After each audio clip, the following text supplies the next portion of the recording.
বন্ধুরা, আজকে তোমাদের যে কাহিনী শোনাবো সেই কাহিনী শোনার পর তোমরাই সিদ্ধান্ত নেবে যে জীবনে আসলে কি করা উচিত। এক জায়গায় এক বিশাল হনুমান মন্দির ছিল। সেই মন্দিরে প্রতি মঙ্গলবার এবং অন্যান্য দিনও বিশেষ করে মঙ্গলবার প্রচুর লোকের আনাগোনা হতো। এক কোটিপতি ভদ্রলোক এটা দেখার পর ঠিক করেন, আমি যদি নিজের নাম কিনতে চাই তাহলে এই মন্দিরে প্রতি মঙ্গলবার যদি আমি 5 কেজি করে লাড্ডু বিতরণ করতে পারি, লোকে আমাকে ধন্য ধন্য করবে এবং হনুমানজিও নিশ্চয়ই খুশি হয়ে যাবে। ভদ্রলোক অত্যন্ত অহংকারী এবং উন্নাসিক ব্যক্তিত্বের অধিকারী ছিলেন। তিনি নিজের নাম জন্যই কিন্তু কাজগুলি করছিলেন। এবার তিনি প্রতি মঙ্গলবার 5 কেজি লাড্ডু নিয়ে যেতেন এবং যে সমস্ত ভক্তের সমাগম হতো তাদের মধ্যে সেই লাড্ডুগুলো বিতরণ করে দিন। প্রত্যেক লোক ধন্য করত এবং এতে তার আত্মঅহংকার আরো বেড়ে যেত। এইভাবে চলতে চলতে একদিন তিনি করেন, তার বাচ্চা ছেলেকে দেখাবেন যে তার বাবা কত প্রতিপত্তিপন্ন এবং লোকে কত তাকে মান্যগণ্য করে। তার ছেলে তার সঙ্গে হাত ধরে সেই মন্দিরে যায়। সেই মন্দিরে যাওয়ার পর সব যখন সে 5 কেজি লাড্ডু নিয়ে মন্দিরের লোক ছুটে ছুটে আসে লাড্ডু পাওয়ার জন্য। এদিকে ছেলেটির ভালো লাগা, বাবাকে এত লোক মান্যতা দেয়। ছেলেটি হঠাৎ করে মন্দিরের একটা পাশে এক ভদ্রলোক অনেক বেলুন বিতরণ করছেন। তার ছেলের ইচ্ছে হয় একটি রঙিন বেলুন নেবে। সে বাবার কাছে বায়না করতে থাকে, বাবা আমি ওই বেলুন নেব। ভদ্রলোক খুব রেগে যান, কেন এখন বেলুন নেওয়ার কি দরকার, তোমার যা দেখা হয়ে গেছে, এবার বাড়ি ফিরে যাব।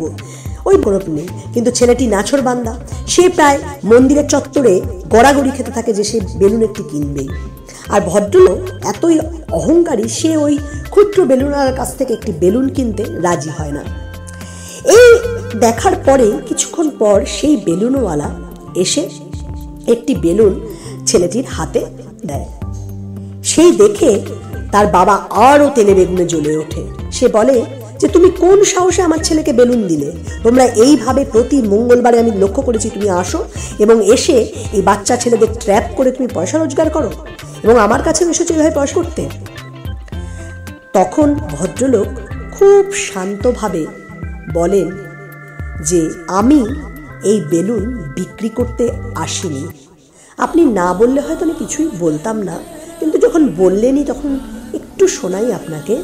আমি প্রতি মঙ্গলবার এই হনুমানজির মন্দিরে আসি, দেখি যে অনেক মানুষের সঙ্গে তার বাচ্চারা আসে। আমি প্রতি মঙ্গলবার 100টা বেলুন নিয়ে আসি কালারফুল, যে আমি যাতে এই বেলুনগুলো এই বাচ্চাদের উপহার দিতে পারি। এই কাজটা করে আমার খুব আনন্দ হয়।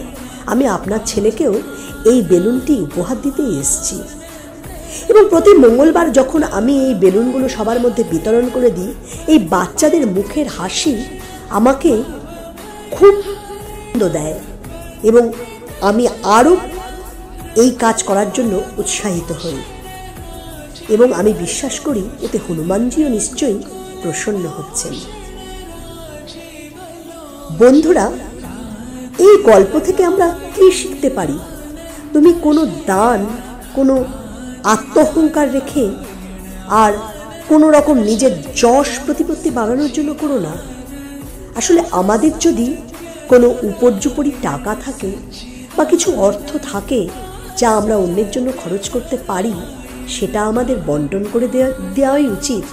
কারণ আমাদের চলে যাওয়ার পর সেই টাকাগুলো কিন্তু এমনিই রয়ে যাবে, কিন্তু বন্টন করে দিলে সবারই কিছু না কিছু কাজে লাগবে।